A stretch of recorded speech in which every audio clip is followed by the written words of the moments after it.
नमस्कार साथियों, स्वागत है आपका अभिनंदन एकेडमी काला पीपल के यूट्यूब चैनल में। आज 21 अगस्त डेली करंट अफेयर वीडियो आपके सामने है। तो आइए स्टार्ट करते हैं पहले क्वेश्चन से।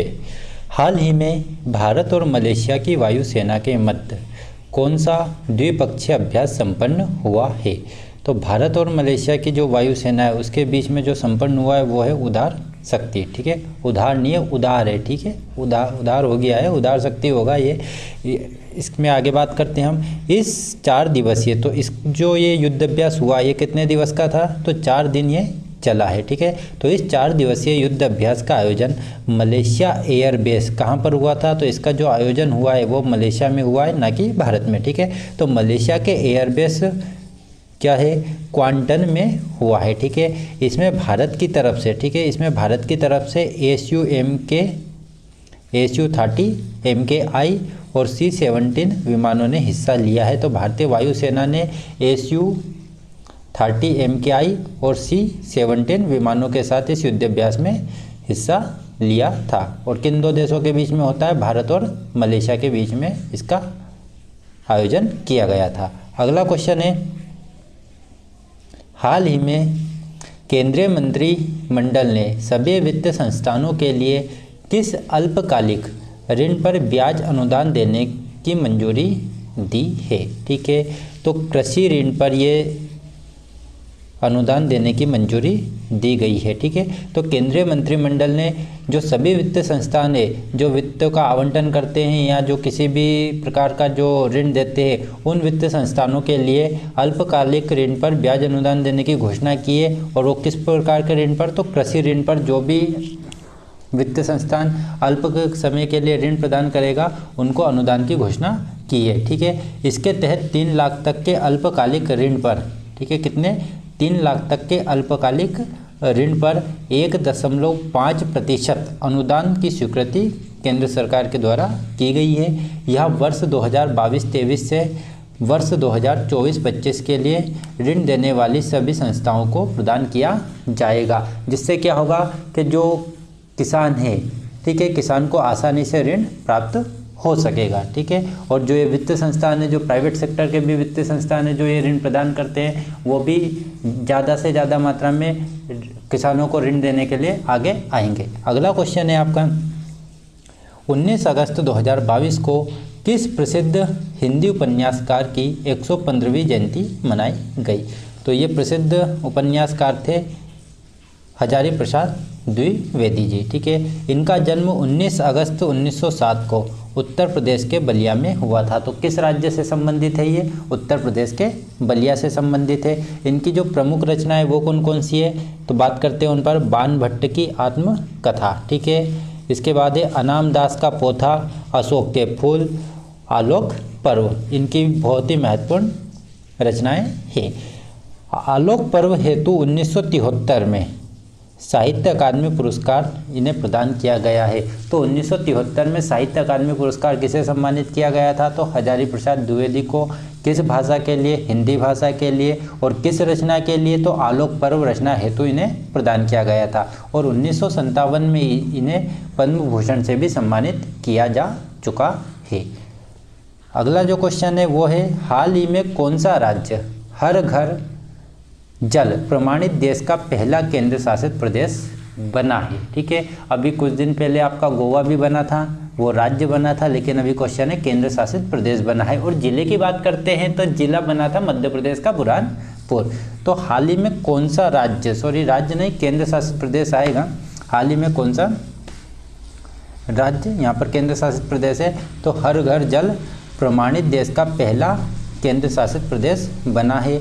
तो ये बना है दादर नगर हवेली तथा दमन दीव। देश का पहला क्या बना है? तो देश का पहला केंद्र शासित हर घर जल प्रमाणित राज्य बना है। इसकी प्रत्येक सभी ग्राम पंचायतों ने एक प्रस्ताव पारित कर स्वयं को नल हर घर जल प्रमाणित राज्य या केंद्र शासित प्रदेश घोषित किया है।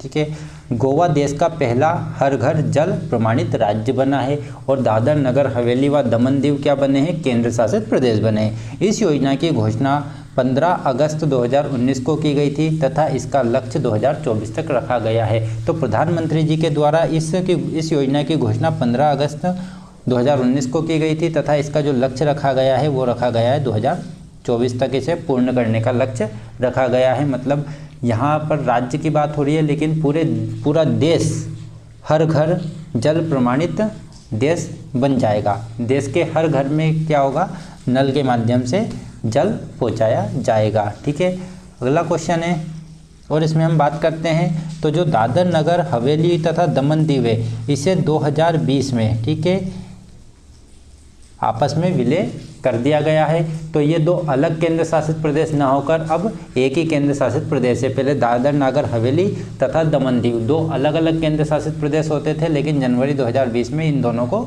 विलय कर दिया गया है। अगला क्वेश्चन है, प्रति वर्ष विश्व मानवतावादी दिवस कब मनाया जाता है? तो प्रतिवर्ष विश्व मानवतावादी दिवस मनाया जाता है 19 अगस्त को। 2022 के लिए इस दिवस की जो थीम है वो क्या है? मानवीय कार्यों के महत्व, प्रभावशीलता व सकारात्मक प्रभाव को दिखाना इसकी थीम है। अगला क्वेश्चन है, प्रतिवर्ष विश्व फोटोग्राफी दिवस कब मनाया जाता है? तो ये दिवस भी कब मनाया जाता है? 19 अगस्त के दिन ही मनाया जाता है। तो इस दिवस की शुरुआत 2010 में की गई थी और 1826 में फ्रांसीसी फोटोग्राफर जोसेफ निसेफर ने पहली स्थायी तस्वीर ली थी। तो पहली स्थायी तस्वीर किसने ली थी?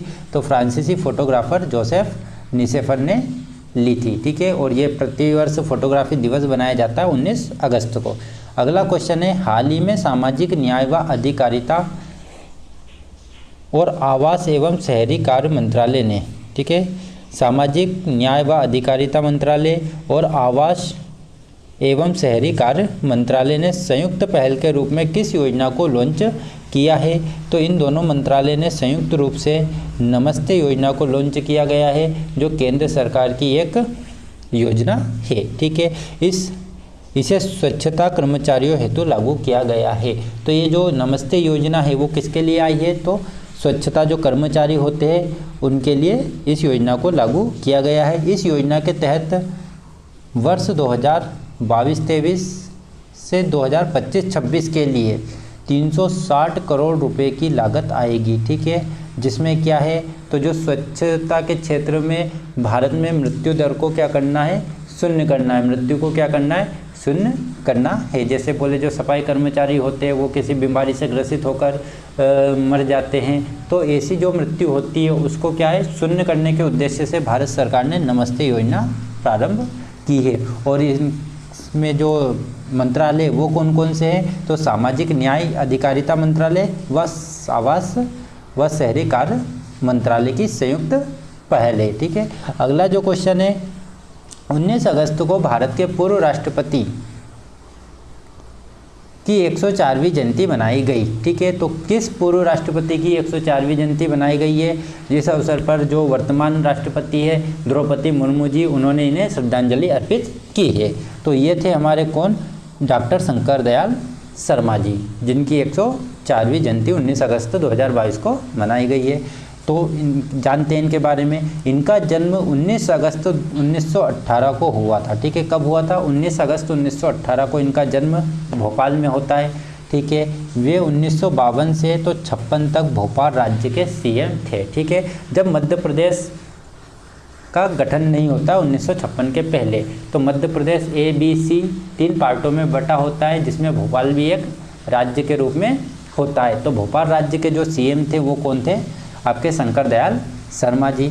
1972 से 74 तक ये कांग्रेस के अध्यक्ष रहे। ठीक है, तो शंकर दयाल शर्मा जी 1972 से लेकर 74 तक कांग्रेस के अध्यक्ष रहते हैं। 1974 से 1977 तक केंद्रीय संचार मंत्री के पद पर कार्यरत रहते हैं।